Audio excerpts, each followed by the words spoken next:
gathered together from the cosmic reaches of the universe. Here, in this great hall of the Signal Watch, are the most powerful forces of good ever assembled. Join us as we discuss all manner of topics across the multiverse of comic books, history, creators, storylines, movies, and more. The Signal Watch podcast presents Kryptonian Thought Beast, a comics podcast series dedicated to truth, justice, and peace for all mankind.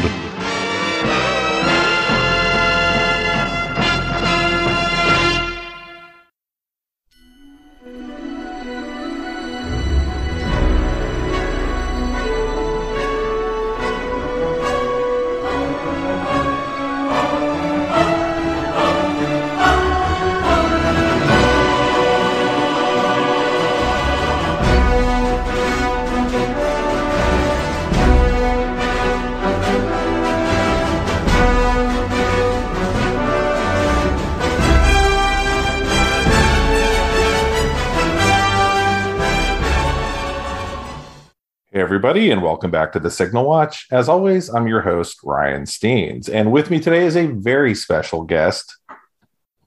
Hi, I'm Danny Horn. Hi, Danny Horn. Hello. It's so nice to be here. Thank you so much for doing this. I super appreciate it. I am delighted. So Danny, now I'm waiting for you to tell everybody who I am. So right. Well, I'm not going to. I'm going to let you talk about. Well, so we just talked about this, but I'm going to say it all over again. Maybe I'll make it shorter this way. Yeah. I was aware of Danny because he was doing a blog where I can't remember the name of it. It was like Dark Shadows. Dark Shadows Every Day. Yeah, it was a long journey through the 1960s vampire soap opera Dark Shadows. I started, and it was a daily blog about every episode, starting with the introduction of the vampire at episode 210. And so it's like 1,000 posts long. And it took many years, and it's gorgeous. It was like a story I really wanted to tell. And people who like Dark Shadows really, really love it, which is wonderful. And that makes me super happy. But then I finished that, and I said, okay, now I want to do something similar because that was fun, but I would like to do it about something that people actually know about.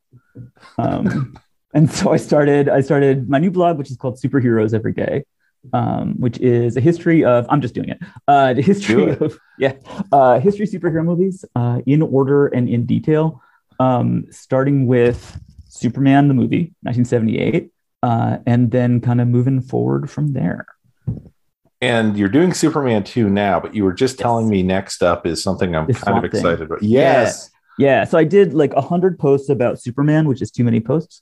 And now I'm in the middle of Superman 2. So I write like a blog post about it a day, about like the production and about the cast and the directors and different cuts and choices that they made, and merchandise and what's happening in the comics at that time and the history of blockbuster movies. So it's about a ton of things. So I'm slowly making my way through Superman 2. And then what I have ahead of me is like, it's going to be a hard road. It's Swamp Thing is next. And then Superman 3, Supergirl, Howard the Duck, Superman 4, The Return of Swamp Thing, and then Batman. It's like 6 movies until I get to Batman. And I don't even like Batman that much. Like, it is going to be, it's a hard road ahead of me. I'm psyched about like just getting into a whole bunch of movies that I do not like at all. Well, I hope the kids, because I saw Superman in the theater when I was like 2 or 3. My memory of it is being terrified of Lex Luthor and Gumball Machine. I got a free Gumball Machine for some reason when I went to the movie. Okay. And it was like a Christmas thing or something. That was not in the movie. That was just your That was your memory of that. Was that my takeaway was I physically took home a gumball machine that was like, that's the Superman gumball machine. I don't know if you remember in the 70s, they had those cheap plastic gumball machines, but it was one of those. I do remember the 70s. So, but the kids don't know how bad the superhero movies were, these two movies we're covering today actually carry on that proud tradition. They are not the best. But I don't want to jump over your experience with Tough Pigs as well. Yes. If you want to plug that.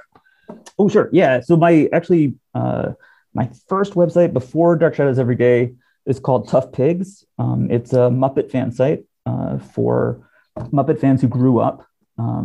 It is hilarious. I don't work on it anymore. I started it and I wrote for about 5 years. And then I kind of ran out of stuff to say about Muppets. And so my friends took it over, Joe and Ryan, and they have been running it for like another, 15 years. It is amazing. If you like Muppets, which everybody does, then you should check out toughpigs.com because they are hilarious.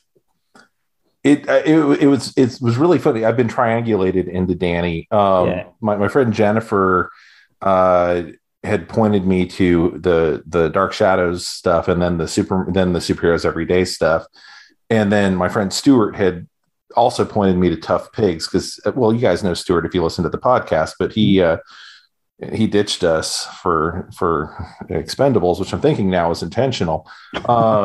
But but it's been bizarre that like now we're going to try and do. So like Stuart knew me from Tough Pigs. Jennifer knew me from Dark Shadows. So I've had you surrounded this whole time. You had no idea. This was inevitable.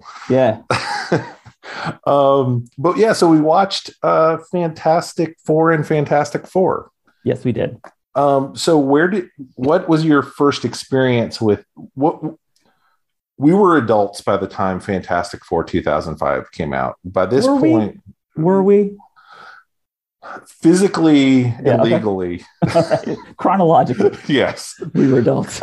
I remember being tricked into being excited about Fantastic Four because by this point we'd had X-Men and we'd had Spider-Man and maybe Spider-Man 2. Yeah. And I was like, well, they're not going to want to screw up Fantastic Four. It's a marquee Marvel thing. It's the Marvel thing. Yeah. And I that being first said, time in my life called in sick to go to a movie. Yes. That was the first time you called in sick to go, and it was Fantastic Four. It was Fantastic Four. Yeah. Oh, I'd left work to go to movies, but I had loudly declared I'm going to see Planet of the Apes or whatever I was going to go do. You even lied about the movie. Well, no, I had always proudly declared like, I have time. I'm going to go see Planet of the Apes today. It's for y'all. And people kind of expected that out of me. Yeah. But Fantastic Four kind of came out when I was in a job where that was not going to go over as well. So I just like in the morning was like, I'm feeling a little funky, cosmic rays or something. And so I skipped work to go see it. Now, it makes sense though, although the writing was on the wall there, like the clues were there because like 2002 to 2005. So first Fantastic Four is like comes out 2005. Like it was Spider-Man and then Spider-Man 2. So it was like 2002, 2004. And X2. So like, yes, they are making like good superhero movies all of a sudden, really kind of just got invented. At the same time though, Daredevil, Hulk, Punisher, Catwoman, Elektra, Constantine, there were clues that possibly superhero movies were not all going to be good. When you kind of throw all those onto the table, I go, all of a sudden, right? Because I remember apologizing to the people I took to see Daredevil. Mm-hmm. I didn't go see Elektra because of the Daredevil thing, right? And you wouldn't be friends with those people anymore if you took them to Elektra. Well, you wouldn't be able to. It was my in-laws. Oh no! Oh, I'd never be able to look him in the face again. No, there was a little bit of that on the way home of like me looking out the window, like not making eye contact. Yeah. I was the one person who thought the Hulk was kind of interesting. But I'm not going to get into that here. We'll cover that in the future. Some other day. Yeah. But yeah, Fantastic Four. The thing that was setting off my spidey sense was I didn't see any Kirby in the trailers, and that concerned me. And that would bear out. It didn't look like Jack Kirby stuff. You didn't see any crackle. I didn't see any crackle. I didn't see any technology. I didn't see them traversing dimensions. I didn't see anything that looked vaguely like the world the Fantastic Four inhabits. Right. And that made me think. And then the director was the guy who'd done Taxi, which I'd not seen, but I was aware of. And that was like, well, you never know. He's still a young director. He might be able to pull things off. But what was your 2005 Fantastic Four lead up? I'm going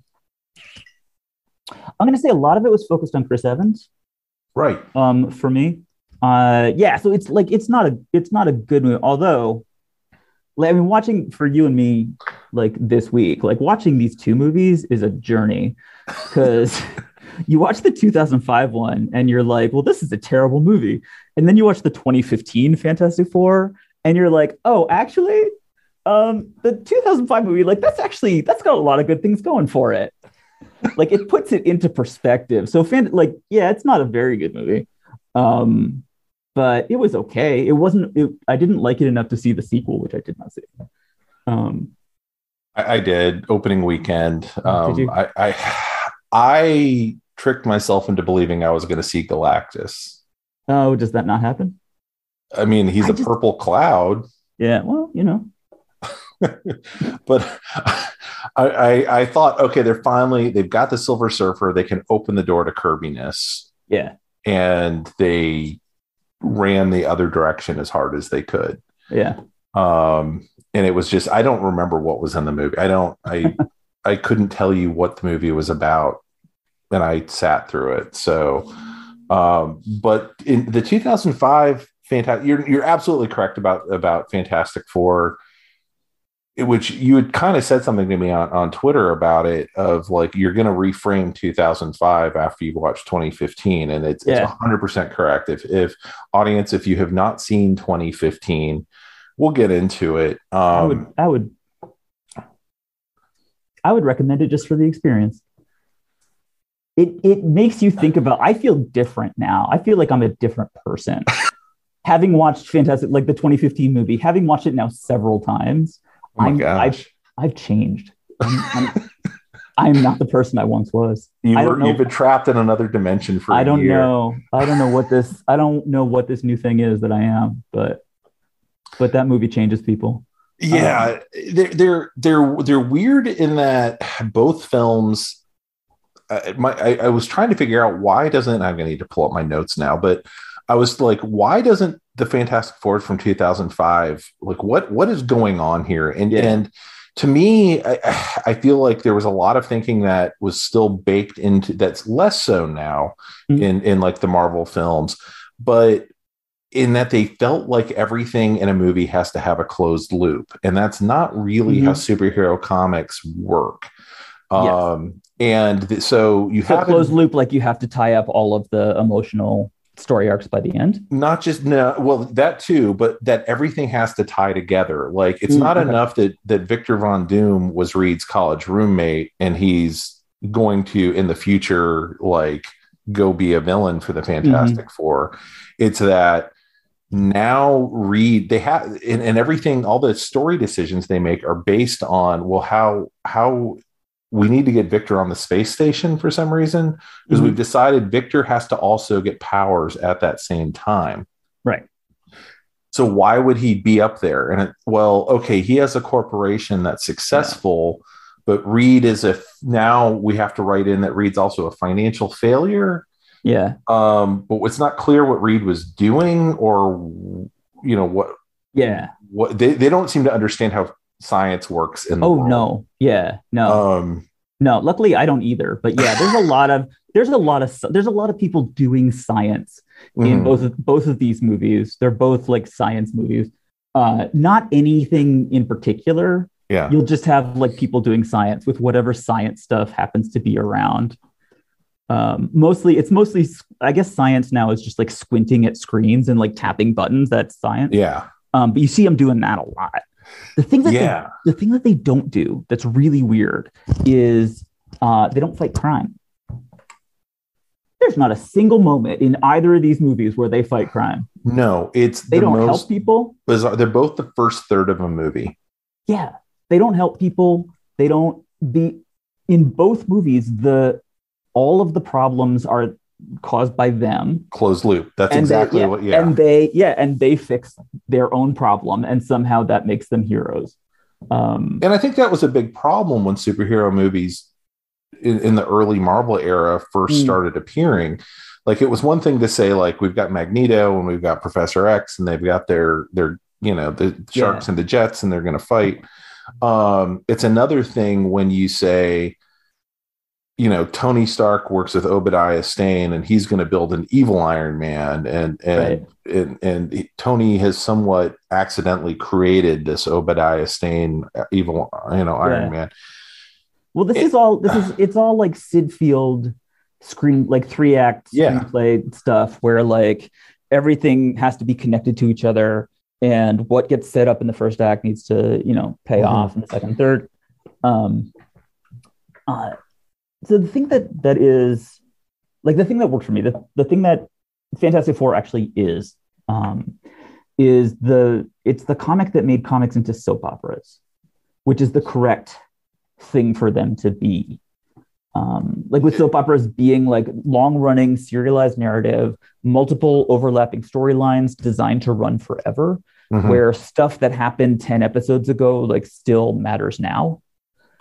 That's a soap opera. And that's and superhero comics now are like, there's soap opera, and then under that heading there's like daytime television soaps, and then there's superhero comics.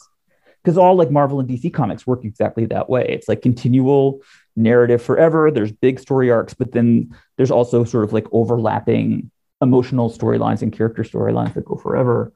And Fantastic Four was the one that started that. Like, that was the big deal when Stan Lee and Jack Kirby created Fantastic Four in 1961.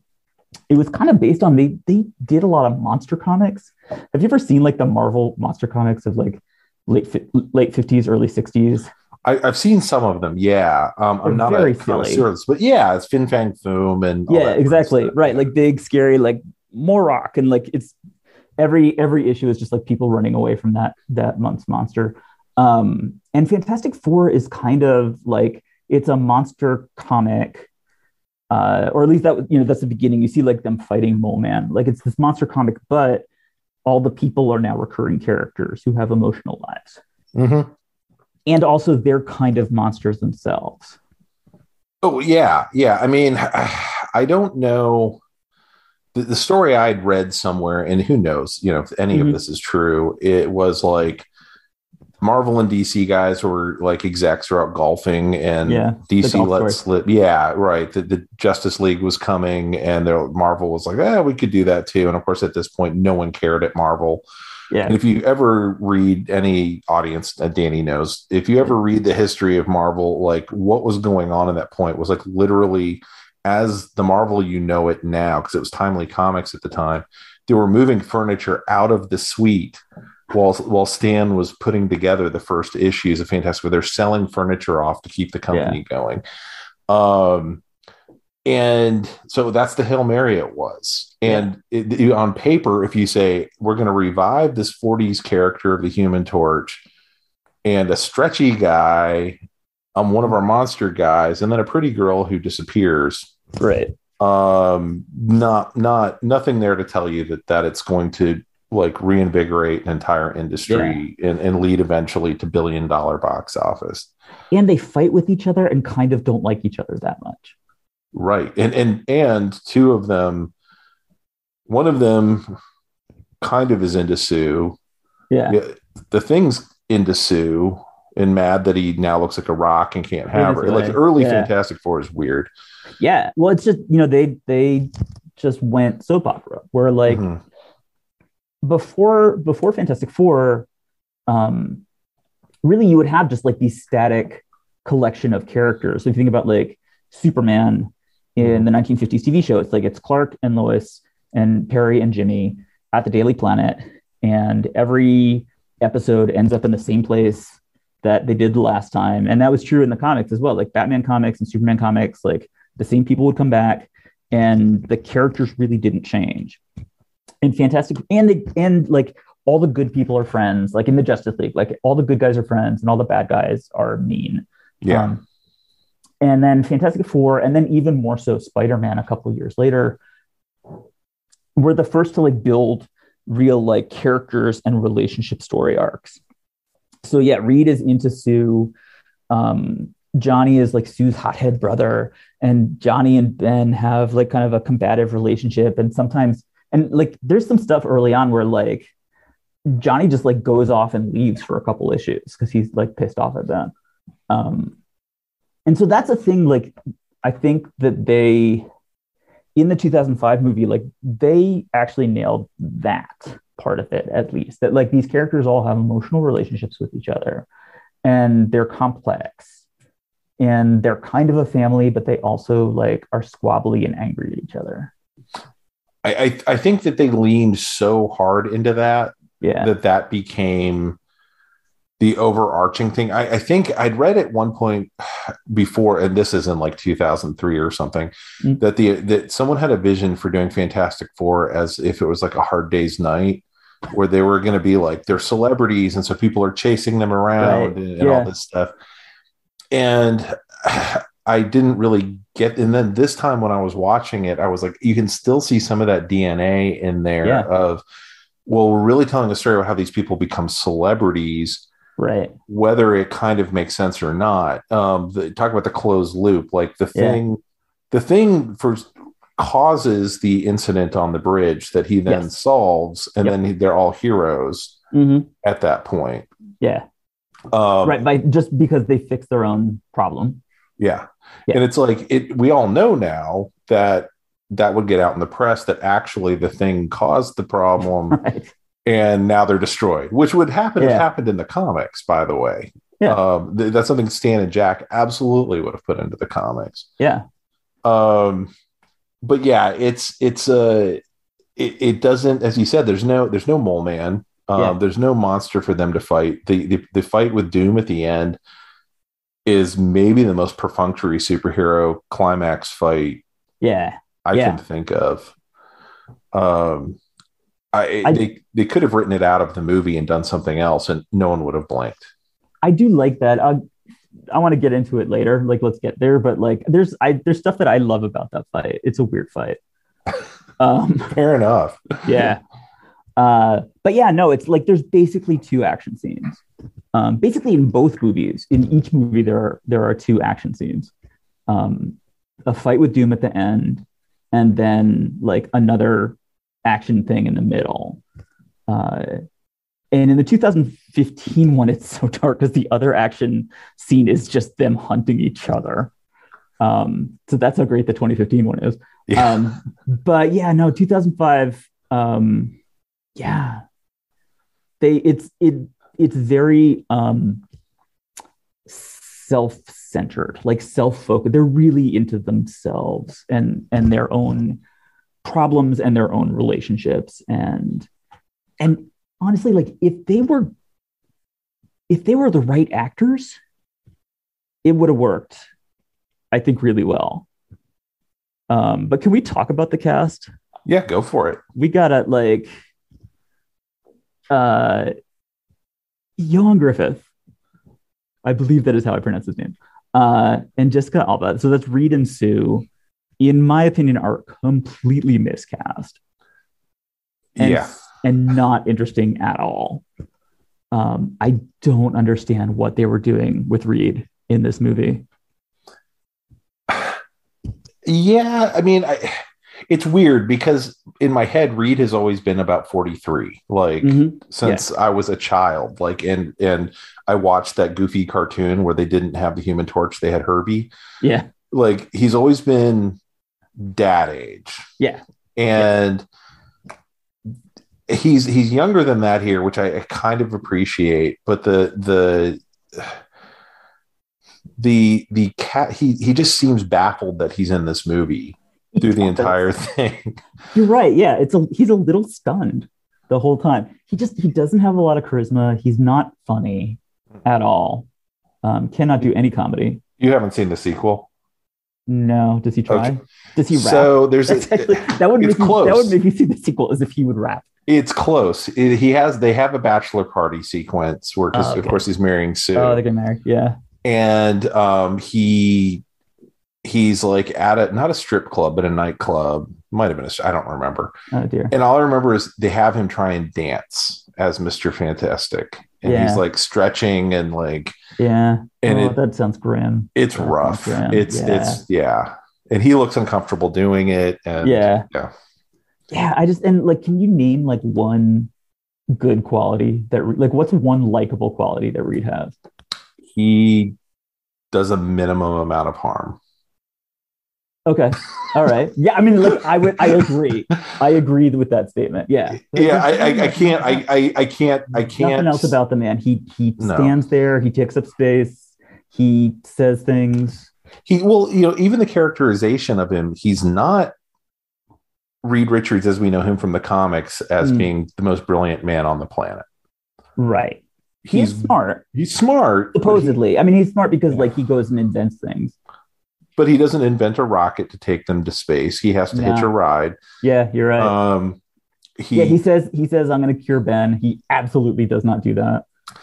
And he doesn't even invent the suits that they're the unstable molecules. That's a fluke. He doesn't invent. Wait, is Reed Richards in this movie? Like, does he actually have a? When you think about it, when you think back, is he in the movie or not?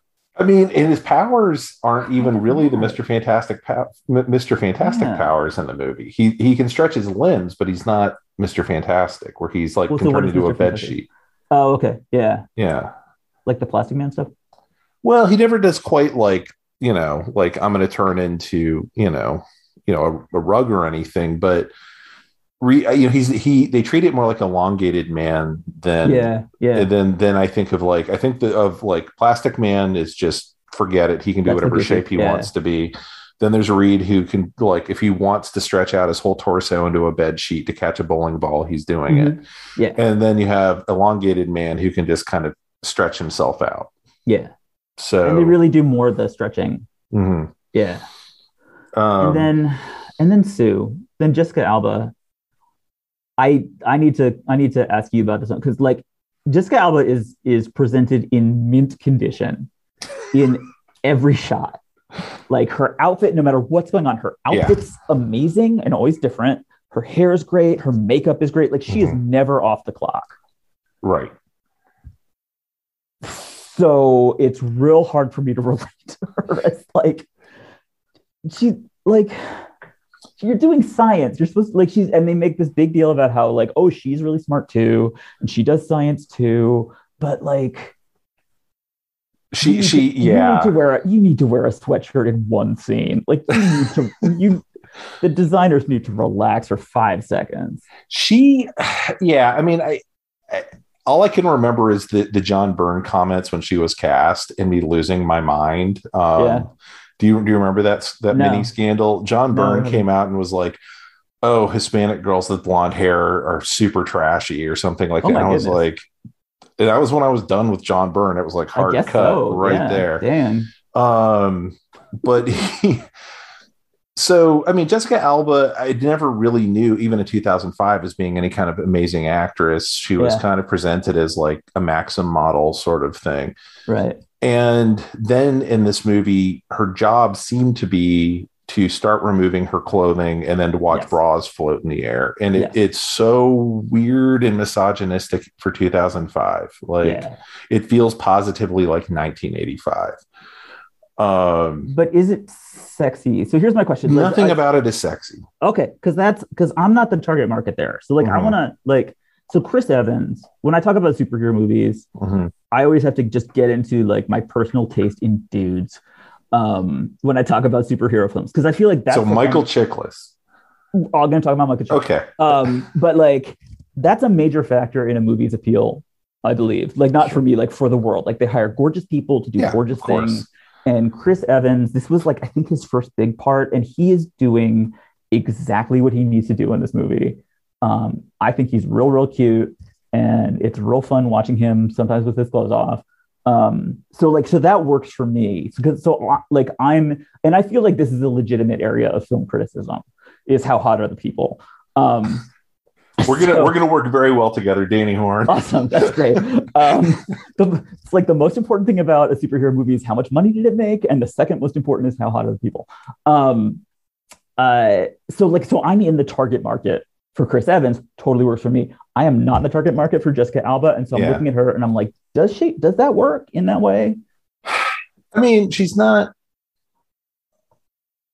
There's nothing unappealing. It's not like it's not like it's a turn off or a put off or anything like that. But I mean, when I don't know who thought it was funny to make her have to get naked.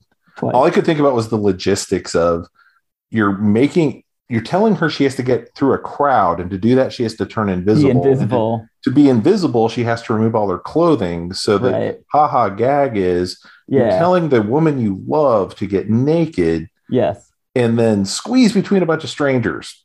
The great thing about that scene is that she does not have to be invisible. No. It's so weird. Just if people haven't seen it, like there's a crowd and like Ben is like messing around with fire trucks. And so like Reed and Sue are on this bridge, and Johnny, they're on a bridge like behind this huge crowd of people, and they want to get to Ben. And Reed says to Sue, you need to turn invisible. And so she does. It's kind of the first time she really does it, like on purpose. Yeah. So she has to like take off her bra, and then she like becomes kind of visible again a little bit. She's like, oh my God, I'm in my bra. And then she turns invisible again. And so she takes off all of her clothes. She like squeezes through the crowd like you would do if you were visible. And then they get to the other side, and Reed comes with them, and she's putting her stuff back on. And she says, I can't believe you made me do that. And he says, well, we got through, didn't we? How does being naked help? She took off her clothes, turned invisible, and then pushed her way with Reed and Johnny behind her, pushed her way through the crowd the way that a visible person And then the next time she turns invisible, all she had to do is get a cab. Yeah. She could have done a million things. Yeah. So the second time, she's just straight out. It's like, and that scene is not connected to anything, that second one. No. Just a scene. She's walking down the street in New York. She realizes that everyone recognizes her. They start walking after her. She takes off her clothes, turns invisible. You could, other alternatives, like, yes, she could get a cab. Other alternatives, just be nice and smile and like take a few selfies. How hard is this? Like, there's no need for this. No, absolutely none. And even the logistics of, well, is her purse then just flying through the streets of New York? She can't leave her purse behind with all her stuff. She can leave her keys and, No, she has invisible. Yeah. So it's absolutely mind-boggling watching the movie and to see the decisions they made there. Yeah. But it's not like those are mysterious decisions. Like, it's obvious why they made those decisions. And that's why the movie feels like it's already in 2005, why it feels like it's a relic from when you would get a superhero movie in the 80s or the 90s. Yeah. Of how can we embarrass the characters, particularly the female character. Yeah. Yeah. In all across the board in this movie, Laurie Holden appears in this film. And Laurie Holden, God bless her. Like, she's absolutely gorgeous. She's really good when they give her a chance to do something. She was like in The American. She's in that Stephen King movie, The Mist. Who is she in this? Well, there's a reason you don't know. She is the completely tossed away storyline that Ben was married. Oh, her. Right. Yeah. Yeah, Deb. Yeah, they introduced the idea of, which is new, I think, novel to this. I don't believe Ben wasn't married in the comics at any point until like a year ago. Yeah. So they introduced the idea that Ben is married to what was her name? Deb. Yeah. And he makes his way out of where they're being held in quarantine, walks all the way to their apartment, calls her. She runs onto the street in her negligee, sees him, removes her wedding band, and runs away. That's on the bridge. Oh, that's on the bridge. She removes her wedding band. Yeah. So the whole thing is like that this is like our first real view of Ben and why he's so tragic. Mm-hmm. Like, he goes home and tries to like talk to his wife or fiance. I'm not actually sure. And a lot got cut there. That's all I can think is that she had other stuff. But like it's just about like making Ben sad. Like there's all these kind of like plot points about how Ben is sad, and that's an important one. But it's like, well, what kind of person was Deb to begin with? Where the minute there's this, trash, which is why I'm like, well, what got cut? What was there a scene that got cut where he's on the phone with her and he's like, I'm going to come for you, and she's like, I'll love you forever, and no, it's just they wanted to make him sad. Yeah, and that's what. Yeah, and it's. Yeah, the people who assembled the final cut of this, I mean, aside from, I guess, Alicia comes off okay. Yeah. But aside, and already Ben's moved on. I mean, it's been a week. Well. But yeah, he's got new choices. Well, I mean, but Johnny and Whitman, are amazing and hilarious. So Johnny, I want to talk a little bit about Johnny's first appearance in the movie, which is Chris Evans. He's riding a motorcycle, currently riding a motorcycle. There's loud rock music. He is kissing a woman who is currently driving a vintage convertible. And like, so he's driving the motorcycle, she's driving the convertible, they kiss, and then he like adjusts his sunglasses and then he drives away. And that's the scene. Like, and then he snowboards. Like, he's a Ninja Turtle, you know? Like, he's like everything that was cool in 2005. Like, why aren't you eating pizza right now? And then later in the movie, he goes to the X Games. Yeah. And does X Games. Yeah. Yeah. Like, they did a focus group of guys 18 to 40. They found out everything that they thought was cool, and then they put it in a movie, and they called it Johnny Storm. but and I love him for that. My filter for early Johnny is through his it kind of since forgotten rivalry with Peter Parker. Yes, yeah.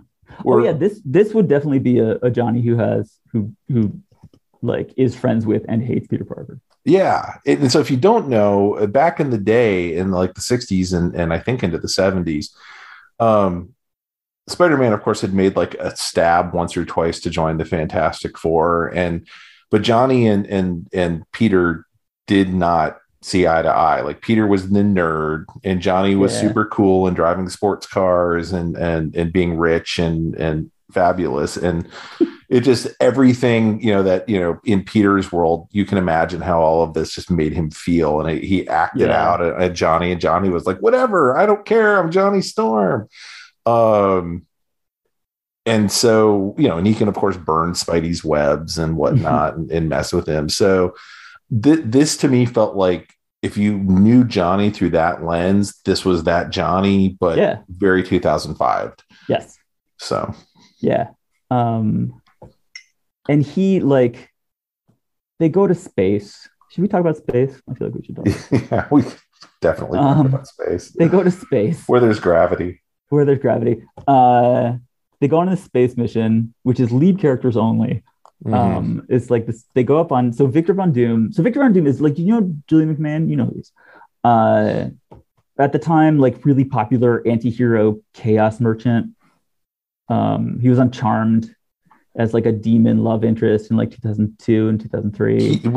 And he was on Skins? Nip Tuck. Yeah, that was the name of the show. So then his big thing was Nip Tuck, 2003, where like television was realizing that it's okay to have like anti-heroes on TV, and so he was like charming and sexy and amoral, and like slept with a lot of women and was really greedy, and so they hired him as Victor Von Doom, which I think is a good, like in this version of it, it's a good choice. Like, he's fun, and so they have to go up in his space station. And what are they doing? There's like chaos clouds, high energy. I wrote this down. High energy cosmic storm born on solar winds that might have triggered the creation of life. See, all of that. Yeah. That's science, by the way. Right. So in the 1960s, the FF had gone up originally to test a rocket before the Ruskies went up in their rocket. Right. That was the race. It was rocket science was what we were up to. And so, but they were hit by cosmic rays that happened to be passing by. So I was with them until they're like, these are the same rays that created life on Earth. Yes. And then I was like, wait, what? And then they never really get back to that. This is another cloud with the same elemental profile. Right? Like, that explains it. Yeah. There was this high energy cosmic storm that triggered the creation of blood. This is another cloud. What about with the same elemental profile do you not understand? Besides, obviously, all of it. So they go on this like road trip space mission with the 5 main characters. Mm-hmm. And Victor proposes to Sue and she's apparently closed loop. You've got it. Exactly. Yeah. She's been working with him for years and apparently has not figured out that he's in love with her. I couldn't figure that out. I couldn't figure out if they were already living together and she thought they were in love, or if she had no clue. I understand your confusion because it is, I believe that she works for him. Yeah. And he's in love with her. And I think that she thinks that they do not have a romantic relationship, but it's really hard to tell because she's a really bad actress. And her sense memory is like doing her hair. So she's not putting out a lot of like back information for you. It was, that scene was just baffling and it's been a while. Yeah. And so when I was watching it back this time, I was just like, I literally had that conversation in my head of, are they intimate lovers or is this news? Or has she just met him? And from her face, like and Victor's trying, like Julian McMahon is trying to really put out kind of like how he feels. And he's not getting a lot. And so everybody's like having their character moments and then the space goop arrives. And I think one of the funniest things in the movie, they've been planning this forever and they go up on this mission on purpose. And Reed just all of a sudden yells, like Ben is outside doing outside space stuff. And Reed suddenly yells like, wait, we need to abort. The cloud is accelerating. And like 40 seconds later, it hits them. And they were like, oh my God, it's not ours. Like they went all the way up to space on purpose to specifically examine this phenomenon. And suddenly like, it's not ours. It's actually 40 seconds. Oh my God, here it is. Like, how does something sneak up on you in space? How does something sneak up on you in space that you have been looking at the whole? This feels avoidable to me. Like, I don't have a degree in space science, but like this feels avoidable. It's them just finding a way for them to get caught off guard instead of doing what they did in the comic, which is to just say, oh, this is more intense than we expected. Yeah. Which would have been fine. There is absolutely no reason for the sudden emergency. I like it. It's so silly. It's so like movie countdown. Yeah. Well, they're able to do the thing of yes, definitely the movie countdown. They're able to do that. It's always fun. But it really is so silly. So then they get hit by Space Goop. And they end up in this like science hospital, ski chalet, wellness resort, space camp. Yeah, I couldn't figure it out. That was very confusing. But Johnny and the nurse, he's very cute. Like it's Chris Evans, like just in full flow, and he's adorable, and he's just like flirting with this nurse and having little funny lines. And they're deploying him correctly. Do you know who that nurse is? I don't know if you like. She looked familiar, but I'd never looked her up. It's Maria Menounos. Who is in from Movies. So you don't go to AMC theaters. No. If you went to AMC theaters, because that's what we go to and we have for years, Maria Menounos is the host of Movies. Oh. Which is like all of the junk that basically all of the commercials that they show before you get to see the movie. See, while you're sitting there in the theater. Have just busted me because Stuart has some professional ties to AMC. and I should be Really? going to AMC to professionally support him. Snap. But I go to Alamo. We have Alamos everywhere in Austin. Is that the Duck House? Yeah. Okay, Stuart and I need to. I bet I would like to talk to Stuart about Maria Menounos. I'm fascinated by her. You'll have the inside scoop, man. I really want to know all about her. Like, it's so funny. Because she's the one who does like, so we saw we learned how to train a dragon with blah blah blah, and like, just sort of. Okay, I know exactly what you're talking about. And then we learned all about the iPhone, and so like she just does things, and then she's like, I'm Maria Menounos for Newsies.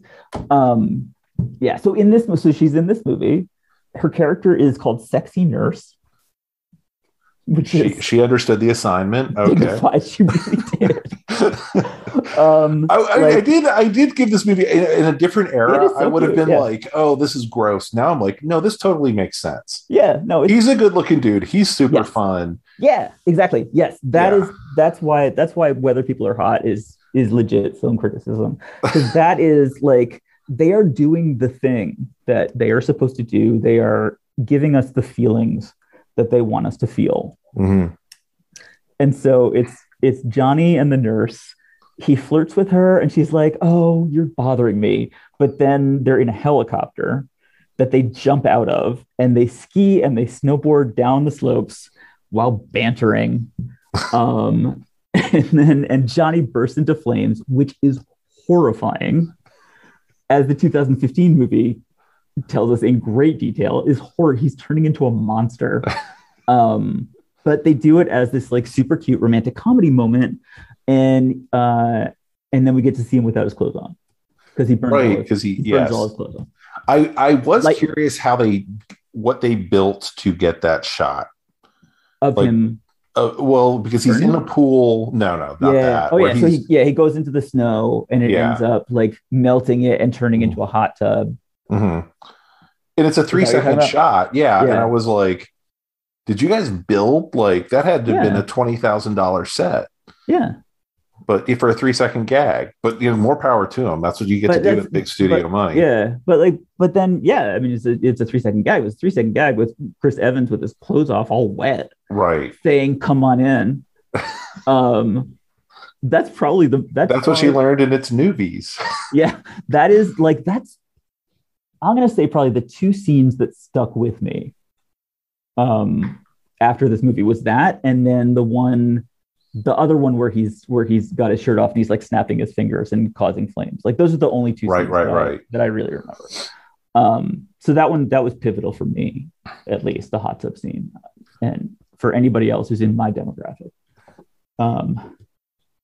So not to totally jump tracks, but we've successfully not talked about checklists so far. Oh yeah. Well, and so here, so one thing actually that I think is good about this movie is that I think the treatment of Ben is the closest that they get to like the real Stan Lee and Jack Kirby Fantastic Four.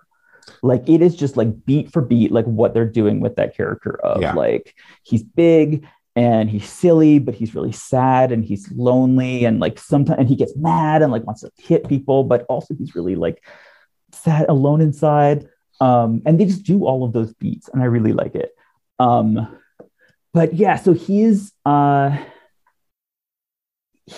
sad. He has dating problems, and I'm looking at him and I'm like, dude, there are furries in the world. Like, if you turn into huge muscular rock man, like, I could go to TikTok and find an entire community of people who would get with you in like 5 seconds. Right? Well, like, I mean, when I saw the like, oh, Thanos is kind of hot stuff. Yes, Thanos floating around. I was like, there really is. Yeah. There's someone out there for everybody. Personally, I wouldn't make a move on Michael Chiklis himself, but Ben Grimm in the movie, like, I wouldn't rule it out.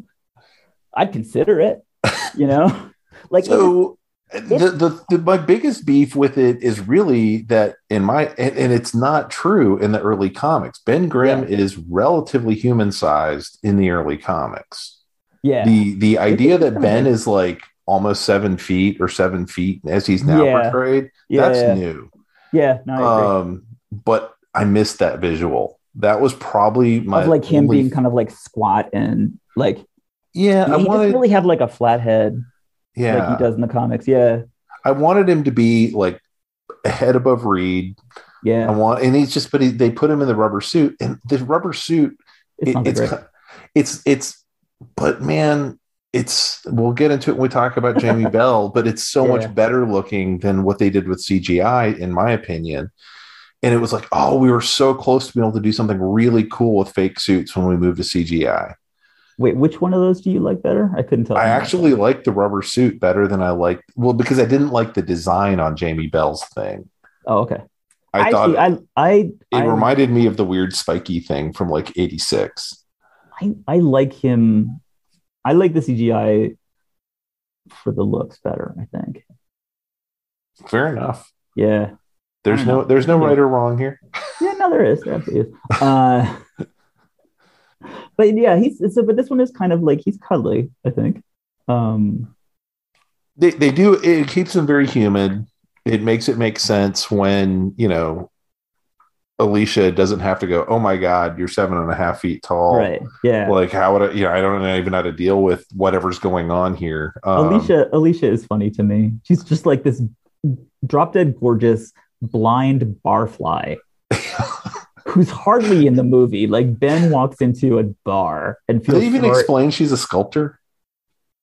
I don't think they do. They might have said that word. Now that you say that, they might have said something about it, but no, I don't think so. But I think we just see her and she's just on her own. Yeah, blind woman. At a table, yelling at people from 15 feet away. Yeah, at a table, like listening really hard because she's blind, so that's all she can do. Yeah, and she comes up and she's kind of like, does she touch him? Is that like that happens right away? Yeah. Yeah, he's saying like that he's really gross and awful, and then she touches him, and now they're in love. Yeah, so I don't really get like Ben's lonely. It's possible that the internet has gotten more perverted over time, so maybe this has changed. But I look at him, I'm like, dude, get an OnlyFans, like problem solved. The internet will take care of all of your needs forever. Or go find blind women. Yeah, in 2005, I don't think it was. We would have. We weren't that gross there. Yeah. But he. They do a lot of things also that are a little clumsy in the movie, like that would not occur. Like, yeah.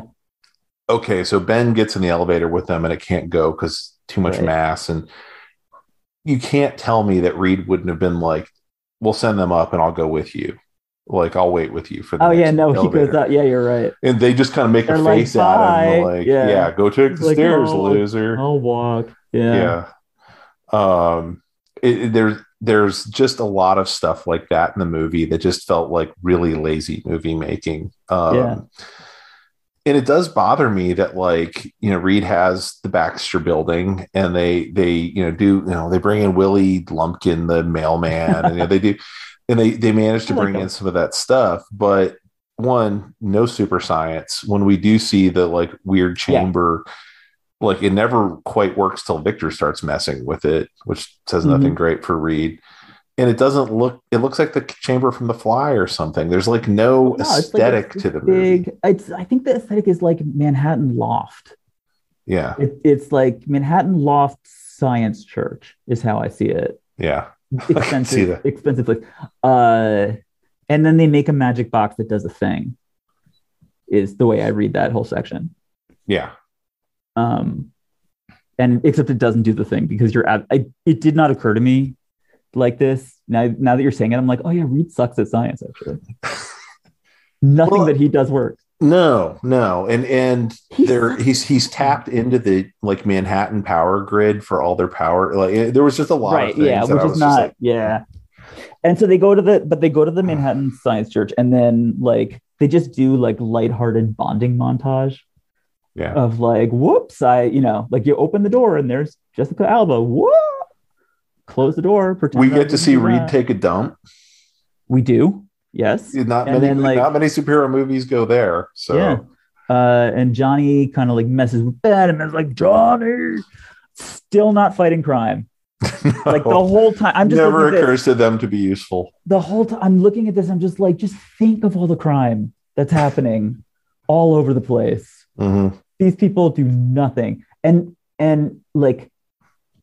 their problem is kind of like that they're celebrities, like they're trying to cure themselves, kind of, but they also kind of are scared of going outside because they're celebrities, mm-hmm. and they don't know how to deal with that. And I just feel like the movie should have a subtitle like Fantastic Four First World Problems, because it's just about being like gorgeous and rich and famous. And the conflicts are really all just temper tantrums. Yeah. I mean, they don't know that Victor is a problem until the last 12, 15 minutes of the movie. Yeah. Something like that. Yeah. So meanwhile, Victor like is off on his own, turning into metal. He like, I actually think like it's kind of effective, but like just every time you see him, there's like more of his skin is missing and it's metal underneath. But the thing that is crazy is like halfway through the movie, there's the doctor scene where like Victor goes to the doctor and the doctor says like, oh my God, this incredible, bizarre thing is happening to you. We need to like go tell the CDC about it. And Victor just murders him. Yeah. Like just murders his doctor, which is a villain thing to do. Like that's cool that a villain does a villain thing. But there's no reality to that whatsoever. He just like murders him, walks out of the office, like leaves his dead body in the office, like, and he quips. He's like, oh, I think I'll get a second opinion. And he just walks out the door, end of scene. Yeah. No, it doesn't hide the body in the air shaft. Yep. There's no nothing. Yep. No consequence at all. Yeah. Now I've murdered a person. Yeah. And the concern, of course, is that someone's going to find out that he, the Bill Gates, Steve Jobs, whatever your 2005 character is going to be exposed for something being wrong with him, but then straight murders somebody. Yeah. Right. And leaves his file in the little basket. Yeah, exactly. Right. Yeah. That didn't even occur to me that, like, of course, there's other people in the doctor's office and he had an appointment. Yeah. It's written down. You don't murder the dude. Yeah. And this is kind of where I think, like, in 2005 that people tried to, we want to have a scene where he murders somebody. So he's going to murder his doctor when he finds out. Marvel Studios, and this is kind of for good or ill, it's why all their movies are now 3 hours long. Yeah. Would make sure he hid the body and wiped the computer and you would see it. And someone like me would not be being a dick about it online, Yeah. And, but they kind of have to, because otherwise you're like, this, there's a reason no one takes superhero movies seriously. It's because nothing makes any sense. Yeah. They're doing it all for style points, but not the thing itself isn't holding together. I don't have so I feel the same way about both of these movies. If they were called like Science Guys or something, I'd be fine. I probably would be fine with both movies in their own way. Probably less so the second movie. Yeah. No. But they're not recognizably Fantastic Four, and that is recognizably not Doctor Doom. Yes. Yeah. And if they wanted to call him like Crazy Electric Guy, Metal Man. Yeah, you're right. Yeah, tell me what Doctor Doom means to you. So, my first exposure to Doctor Doom was on Spider-Man and His Amazing Friends, where he was like, giving Peter and Iceman and Firestar a hard time. Yeah. And I remember but he was clearly supposed to be a big bad. And, and when I saw someone of that in a cape with this mat, it's Darth Vader, right? And I'm a 70s kid, so that's what that means to me. And when I started actually reading comics and understanding more about Doctor Doom and getting the idea of oh my God, he's this crazy mix of magic and science, and he's this benevolent dictator, semi-benevolent dictator in his own country, but he's a dick to all other countries. And so there's a metal mask. He's got a metal mask, and we don't know what's behind it. Yeah. Some people say he's hideously scarred. Some people say it's a nick on his cheek. There's all these different flavors of who what's going on with him. Yeah. And he's a Shakespearean character. He has to speak with a certain cadence and totally believe in himself in a way that is not charming sociopath. He does not care about Yes. charming people. Yeah. Yes. Yeah. And he does not wear like the fabulous like suits that this Victor does. Yeah. You're right. No, it has nothing to do with him actually. It's really, and yeah, this is just a guy who turns metal. Yeah. And Sparky. Yeah. Yeah. I'm not against it. He's just not Victor Von Doom any more than if they were fair. like, oh, it's Brainiac. It's a guy in a top hat that can, I'd be like, wait, what? That juggles, right? It has a big magnifying glass. It's like, wait, what? That's not. I can kind of see. Yeah. And so I get it. With why they did it in a way, because they needed to have someone who but they couldn't get into the whole story of who Dr. Doom was. Right. And I'm like, but the point to that is then just do the story of the Fantastic Four in Mole Man. Right. Yeah. They're fighting when you get into the sealed system, and it means there's no crime fighting because all they're doing is dealing with their own business. With each other. Yeah. And that's not heroic behavior. That's dealing with your own business. And go ahead.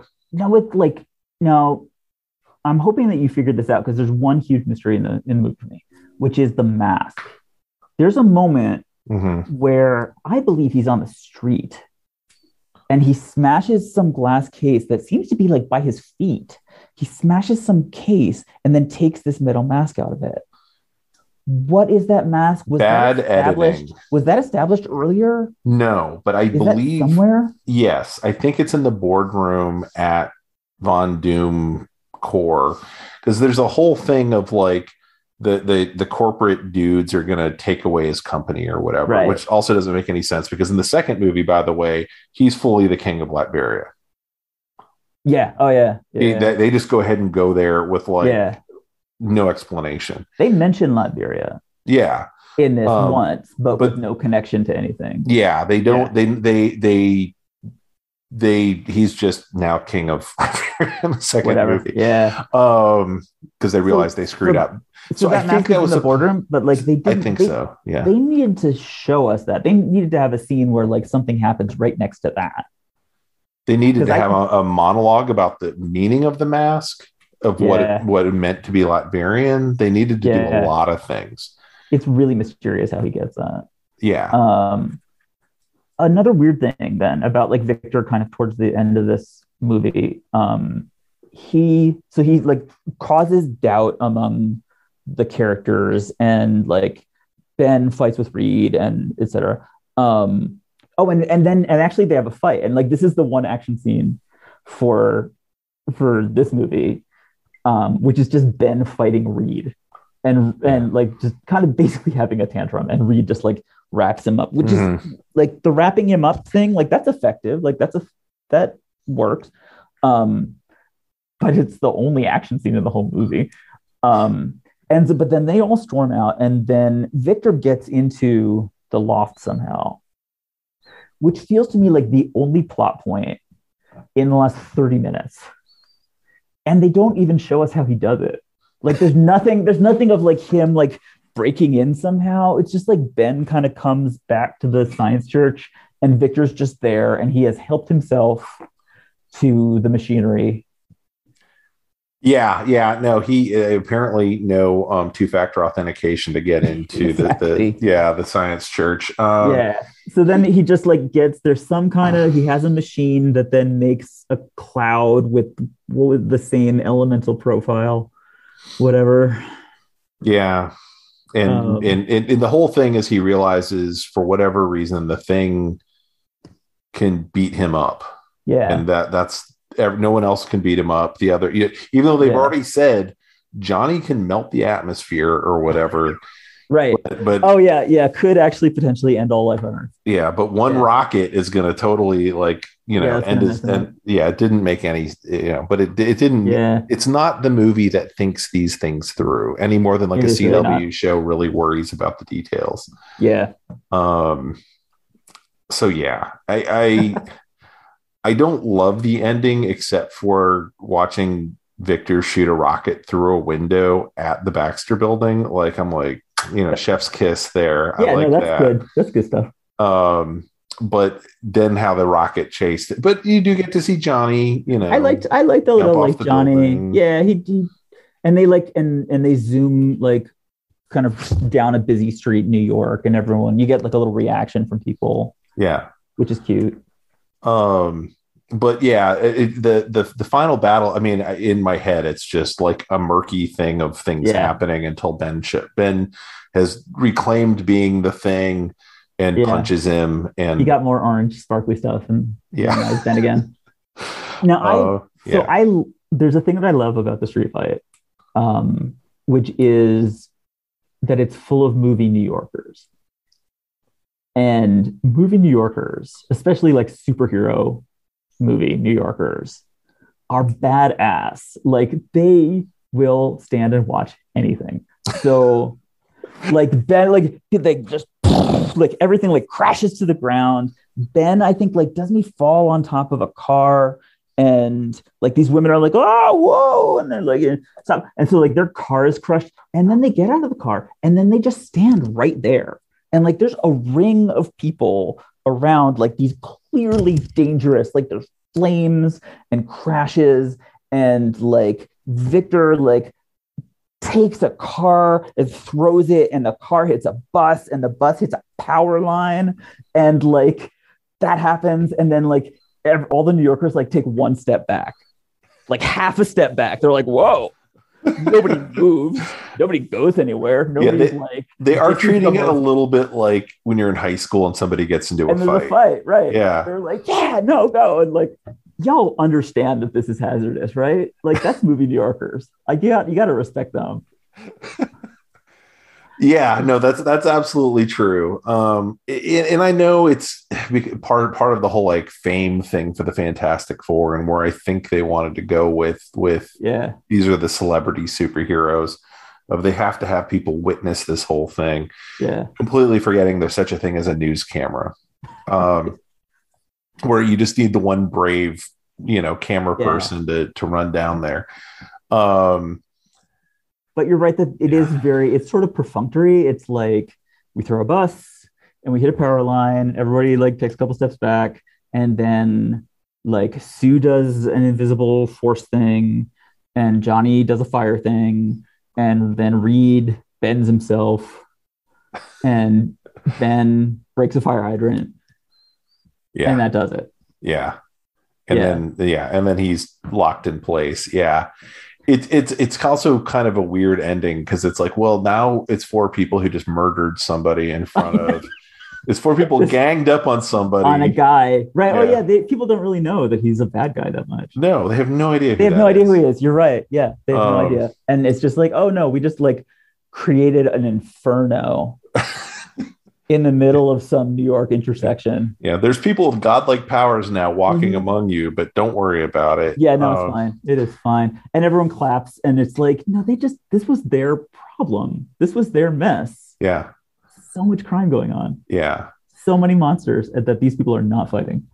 And then they put him on a boat, and he gets sailed off to Latveria. So but you know what? If it was Joss Whedon, that last fight would have been half an hour long, and it still probably wouldn't have been any better.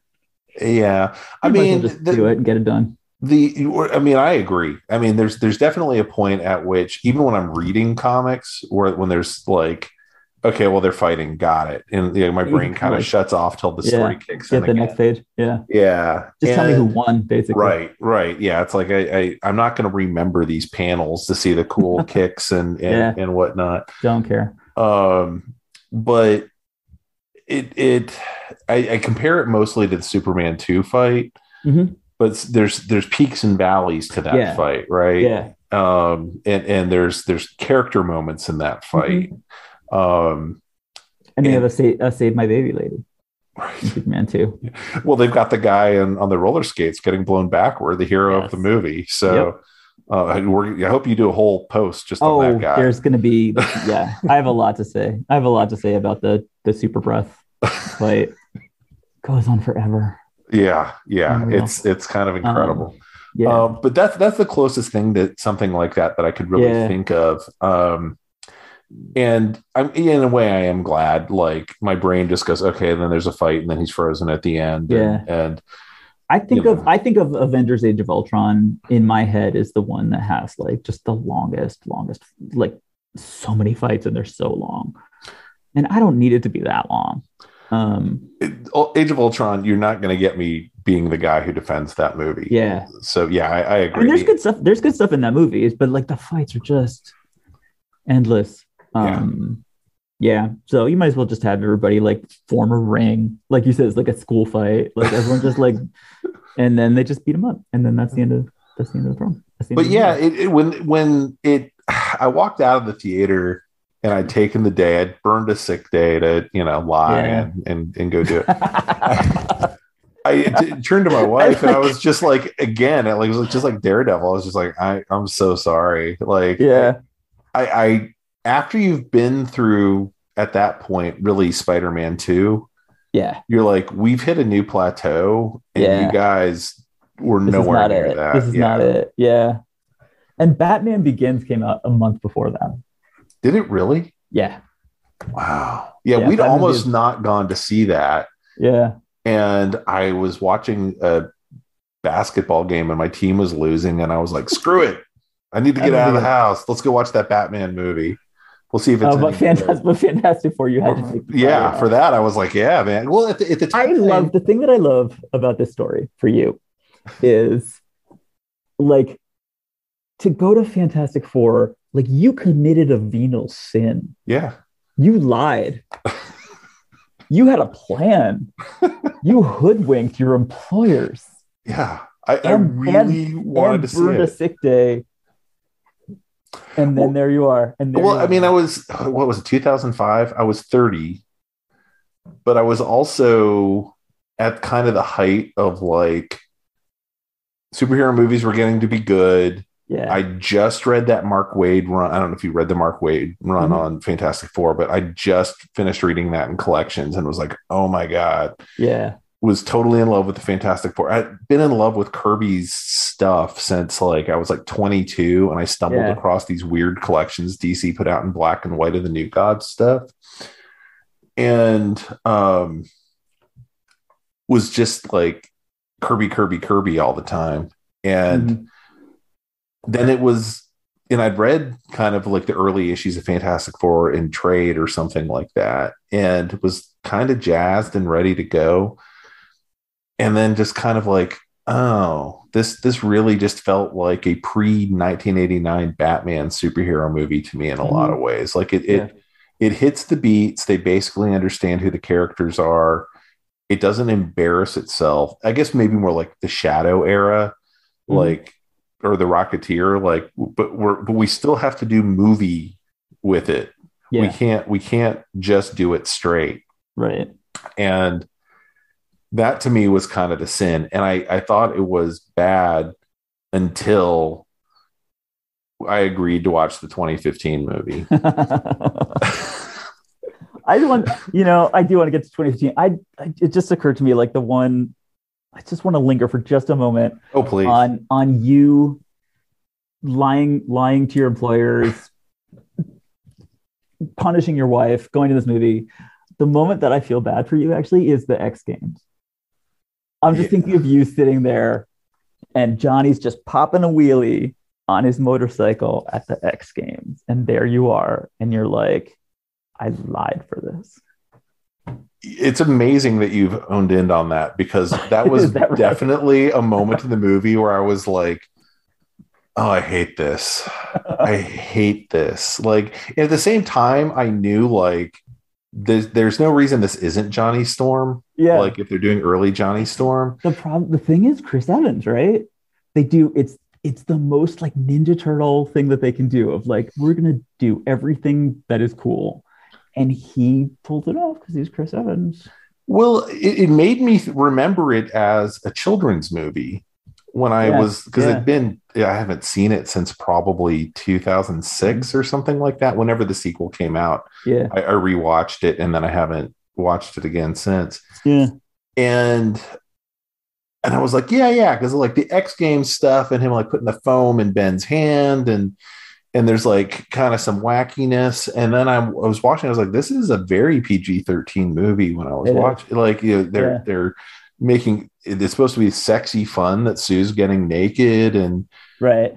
And, oh yeah, no, you're right. It's like super, super innocent, like we'll kind of like wink, like he's in a hot tub. Yeah. Yeah, but there's no actual. Yeah. But it wasn't. It certainly wasn't PG. It wasn't like. I don't know how you do a PG romance thing or whatever these days. I can't even put my brain around that because it's all Disney movies. But it's it just doesn't. Yeah. It was not. It was aimed at 12-year-olds, not at 7-year-olds. Yes. Oh yeah. But it felt like it was aimed at 7-year-olds here and there throughout the film, and that was really how I remembered it. Yeah.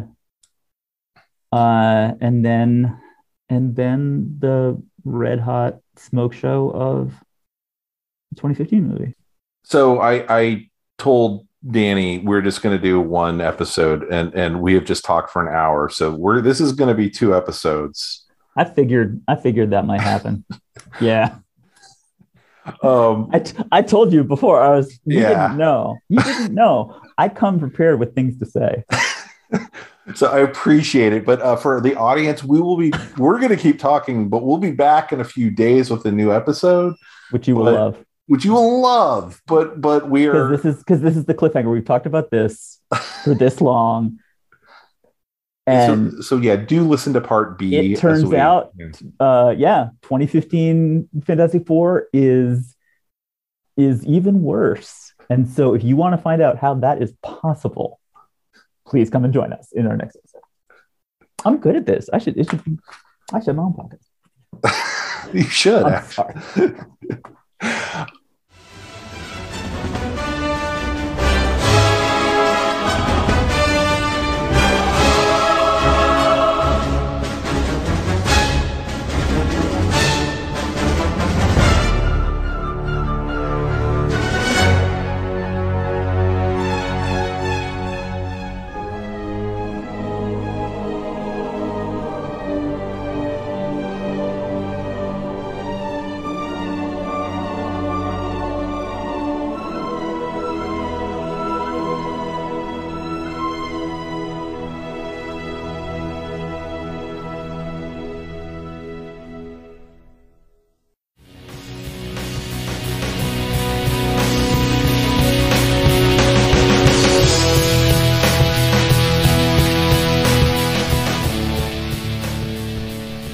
That about wraps it up for this edition of The Signal Watch, a production of the League of Melbotus. Thanks for sticking with us. If you enjoyed the podcast, we invite you to drop on by the Signal Watch blog, where you'll find write-ups of a wide variety of movies and more. We'd love to hear from you, so find us online and let us know what you think. Whether you prefer email, blog comments, or social media, we'll be happy to hear from you. We'll be back soon with more exceedingly high-quality content. So, until next time, God damn it, babies, you've got to be kind.